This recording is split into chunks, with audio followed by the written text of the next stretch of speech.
Mental hammering করার কারণে হিজাবটা ছেড়ে দেয়। আমরা একটু চলে যেতে চাই হচ্ছে অস্ট্রিয়াতে খুব পরিচিত মুখ একজন শাফাতুল্লাহ শেখু, উনি আপনাকে কিছু প্রশ্ন করতে চান।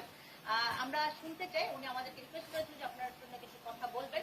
আমরা শুনতে চাই শাফাতুল্লাহ শেখুদা, যাকে বলে সবাই চিনে, যার নাম এক নামে সারা বিশ্ব চিনে, শুনতে চাই উনি কি বলতে চান। শাফাতুল্লাহ শেখু। হ্যালো, ভিয়েনা থেকে শেফুদা বলছি। আমি দীর্ঘ 30 বছর দেশের বাহিরে থাকার কারণে আমি বাংলাদেশের অনেক শিল্পীদের উত্থান অথবা পতন এবং মুনমুনের আমি নাম শুনেছি। বিশেষ করে গত 3-4 দিন আগে মালেক আফসারির সাথে তার একটা একান্ত সাক্ষাৎকার শুনেছি। আমি অত্যন্ত ব্যথিত হয়েছি। আমি যেহেতু একজন শিল্পী, আমি একমাত্র বাংলাদেশি বাঙালি যিনি হলিউডে অভিনয় করেছেন। আমি বলিউডে অভিনয় করেছি ঐশ্বরিয়া রায়ের সাথে এই দিল হাই মুশকিল ছবিতে। আমি বিশ্বের সেরা অভিনেত্রী হেলেন মিরেনের সাথে ওমেন ইন গোল্ড ছবিতে অভিনয় করেছি।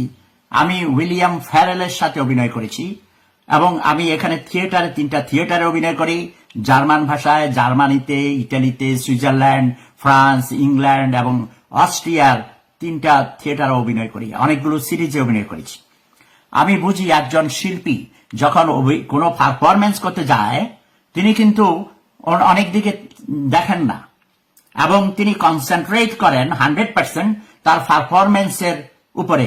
আমি শুনেছি যে মুনমুন ম্যাডাম, আমার ছোট বোন, সম্ভবত আমার হেলেনের চেয়েও বয়সে ছোট হবে অথবা সমসাময়িক, বাট আমি তাকে আমার ছোট বোন হিসাবে অ্যাড্রেস করছি। আমি বলছি এখানে মুনমুনের এক বিন্দু অপরাধ নেই। একটা কুচক্রী মহল তাকে অসম্মানিত করার জন্য এবং যেই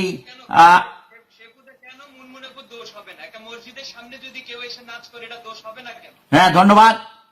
মুনমুন সেটা কেন দেখে নাই সেটা মসজিদ কিনা, সেখানে মসজিদের কোন সাইনবোর্ড। আমি বলেছি যে একজন শিল্পী যখন অভিনয় করেন, কোন পারফরমেন্স করেন, তিনি 100% কনসেন্ট্রেট করেন, মনোনিবেশ করেন তার সেই পারফরমেন্সের দিকে।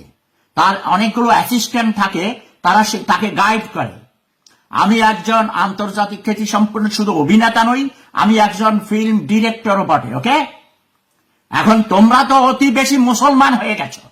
তোমার সবগুলো ভিডিও আমি দেখেছি এবং তোমার এই মুনমুনের উপরে তোমার ভিডিও দেখার পর আমি তোমাকে কল করেছি, তুমি ধরো নাই। এত বেশি ধর্মকে ব্যবহার করে এসব ভণ্ডামি ছেড়ে দাও তোমরা। তোমাদের চেয়ে আমি বেশি ভালো মুসলমান। 95 এটাও মিথ্যা কথা, এটা আরেকটা মিথ্যা কথা। 95% মুসলমান কোথায় হয়? যোগ বিয়োগ অঙ্ক শিখেছ? মিথ্যুক, ধোঁকাবাজ, প্রতারক। এই চুপ, ইউ স্টপ। এই তোর সাথে আমি কথা বলবো না, বেয়াদব। তুই রাজাকার। আমাকে হেলেন বলেছে, হেলেন কথা প্রশ্ন করবে। You get lost, stupid. ইউটিউবে পয়সা বানানোর জন্য এসব ভণ্ডামি করা। ধর্মের দ বুঝিস তুই, হারামজাদা কুত্তার বাচ্চা। এই হেলেনা, তুই হারামজাদি, তুই কুত্তি মাগি, এই হারামজাদারা কেন প্রশ্ন করতে দিলি? এই কুত্তার বাচ্চা, তুই খানকির বা তোর মায়ের তুই চল, তুই বেশ্যার বলা, তোর ধর্মের গোষ্ঠীর চুদি। তুই ধর্মের কিছুই জানো না, তোর ইসলামের নাম করে ভণ্ডামি করিস, রাজাকারের গোষ্ঠী। তোর মায়ের তুই চোদ, তুই কুত্তা দিয়ে তোর মাকে চোদানো হবে, বেশ্যার বলা। তুই খানকি মাগির বলা, তোর মায়ের তুই চোদ, তোর ধর্মের গোষ্ঠীর চুদি। তোর কোনো ধর্ম নাই, তোরা ধর্ম ব্যবসা করিস, ধর্ম নিয়ে রাজনীতি করিস। তুই জারস, এই তুই জারস, তোর মায়ের তুই চোদ, খানকির বলা কথা। বেশ্যার বলা তোর ধর্মের গোষ্ঠীর চুদি। তোর মায়ের তুই চোদ, তোর মায়ের তুই চোদ, খানকির বলা কথা। বেশ্যার বলা।